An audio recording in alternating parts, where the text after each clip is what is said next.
Hi friends, ఇప్పుడు మీరు చూస్తున్నారు కదా, ఇదే 3 ఫేజ్ ట్రాన్స్ఫార్మర్. దీని ద్వారానే మన ఇంటికి పవర్ సప్లై అనేది వస్తుంది. ఈ ట్రాన్స్ఫార్మర్ దగ్గర నుంచి అయితే పవర్ అప్ అండ్ డౌన్ వస్తుందని కంప్లైంట్ అయితే వచ్చిందండి. దాన్ని రెక్టిఫికేషన్ వర్క్ అయితే చేస్తున్నాము, చెకింగ్ చేస్తున్నాము టెస్టింగ్ ల్యాంప్తో.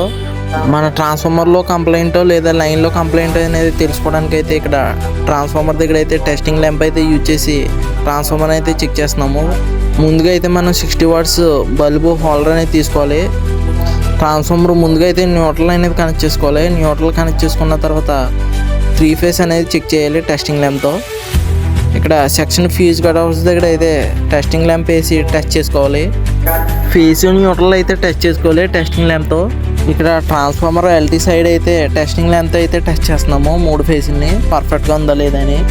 ఇలా టెస్టింగ్ ల్యాంప్తో ఎందుకు టెస్ట్ చేసుకోవాలంటే మన ఇంట్లో పవర్ ఫ్లక్చువేషన్ ఉన్నదైతే వెంటనే తెలుస్తుందండి ల్యాంప్తో టెస్ట్ చేయడం. అదే ఎల్ఈడి బల్బు ద్వారా అయితే మనకు తెలియదు, ఎందుకంటే అది లో వోల్టేజ్లో కూడా అయితే లైట్ అనేది గ్లో అయిపోతుంది. కాబట్టి ఇదైతే 230 volts 60 watts కాబట్టి చిన్న ఫ్లకరింగ్ ఉన్నా సరే అప్ అండ్ డౌన్ ఉన్నా సరే టెస్టింగ్ ల్యాంప్ ద్వారా అయితే తెలుస్తుంది మనకి.